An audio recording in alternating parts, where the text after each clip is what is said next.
Okay, let's continue and let's refine this further. And by the way, the goal to this is not to make the perfect setup, it's more to give you a starting point, and then you can tweak that later to your liking. But anyway, let's go to these configure joints again. So the next thing I'm going to take care of is that I have all these rotational limits between joints that doesn't make sense to me. So for example, I have this skull bone up here, and if we would find that, you can see it's not connected to the neck bone 4. It's connected to neck bone 4 gold.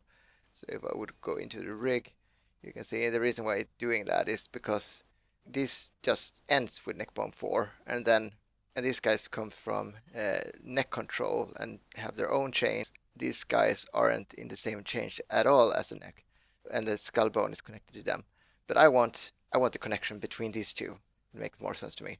So I'm gonna go in here and I'll change this skull bone root to neck bone 4. Or I could just select it here. But anyway, so, and it's in the wrong place, so I'm gonna check this initialize from animation clip. Gonna take out the twist and let's give it some more room to move. So tiny bit down and then a little bit of wiggle room. Let's do like 10, something like that.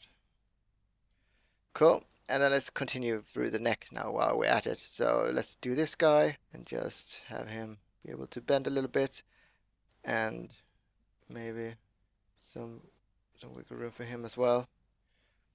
Actually, I'm gonna type it instead. 0.3. Do this minus 20, 20. Cool. And I'm also gonna give it some twist. So I'm gonna put it to minus 10, 10. Sweet. And other rotational limits that aren't exactly where I want them are these humerus bones. So if we will find them, left humerus bone is connected to this clavicle axis bone. I want it to be connected to this chest bone, which are represented by these 3 bones here. So I'm going to change that to chest. And then I'm going to initialize, take out the twist. And then you see everything is completely off. So I want to have this twist axis oriented downwards. So I'm going to do Shift O. And I'm going to have that going down. And then in here, something like that maybe. No, actually a little bit more. And then I'm going to also do just regular O and orient. Something like that. And then I orient these guys so they're overlapping. Something like that. Cool. And then do the next one. And you will see this will be one of these flipped things. So if I go right front and then change this to chest and then initialize, and you see going, I'm gonna take this down.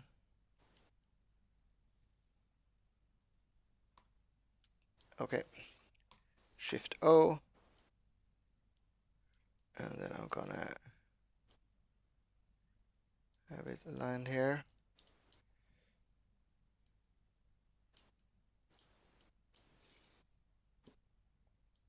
Something like that. And then I'm also gonna take this guy. I'm gonna orient that guy because it's flipped, so I need to do it like this, which is a bit annoying, but I just need to. And also gonna zero out the twist here. Something like that. Something like that.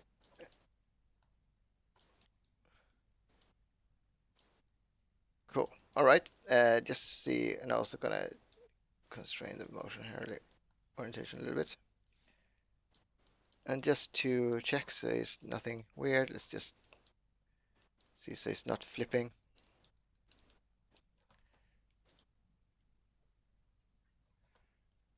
And it looks okay. Cool. So let's continue. I'm also gonna go to these guys. have them a little bit less flexible. And then I'm gonna do Shift O and have the up vector align with a twist. Same thing here. Like that. I'm also gonna do another thing. I'm gonna go back to the handle, and then I'm gonna make them be able to go a little bit inwards. And that is just because in that way, if he falls on the side, the leg won't just be parallel to the ground up in the air. They will actually rotate down and connect to the ground. So these guys are gonna take them down a little bit. Something like this. And that guy, same thing. Take them down. That guy. Take them down. And I'm gonna let these guys go inward as well. And then I'm also gonna make sure that these are aligned. So let's do O, and then align the twist with the up vector. O, align it. Sweet. Okay. So now we have these guys. And then I'm also gonna make these guys F, have them move a little bit less. That. And I'm gonna make sure that these guys are rotated in the right place. I'm gonna do Shift O, have it something like that, and then do O, something like that, and the same thing with this guy. O, Shift O, Shift O,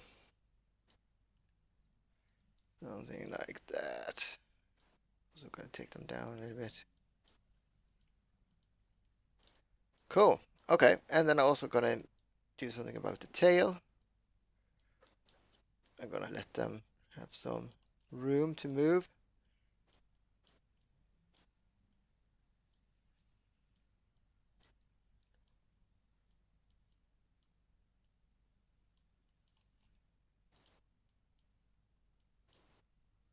Like that.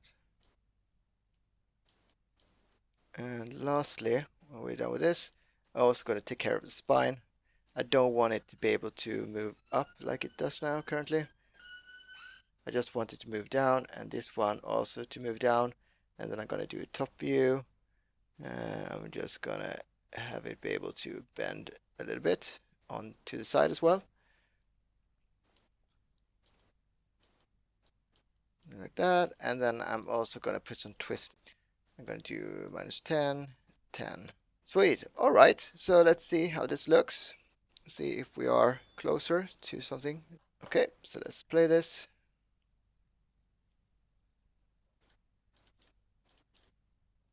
It's not too bad. I mean, it's obviously it needs some more tweaking, but I think as a starting point, it's not too bad. Let's stress test it. So let's do a crowdsource, and then we can see if there's something we need to tweak. So let's do crowdsource, and then I'm gonna have a sphere. I'm gonna make that 5. I'm gonna move it up, something like that. I'm gonna make its polygon. I'm gonna make an ISO offset of this, and then I'm gonna do a scatter. I have 20 agents that I'm gonna test it on. It's gonna do something like that, and then I'm gonna have 20 here. So 20 agents. I also want to have them rotated differently. So I'm gonna have an attribute randomize, and in here I'm gonna randomize orient, and it's a quaternion, so I need to have 4 dimensions. You see they're oriented. But you will notice if I connect this to the test sim, they just lose that orientation. And the reason it does that is just because on the first frame, it's going to read the heading and the up vector. So we need to have them aligned with orientation. So I'm going to drop down an attribute VOP. And in this one, I'm going to have a bind. It's going to be an orient, and a vector 4. And I'm going to have this to a matrix, quaternion to a matrix, and then I'm going to have a matrix to vector. Then we can use this middle one as the up vector and the last one to the heading. So let's do bind export, and then I call this first up, And you can see it's changed because of the up vector. That is not completely correct yet. So let's do this one. Then let's type heading here. And now if we compare these two, you can see they have the same orientation. Cool. So let's just see how they look.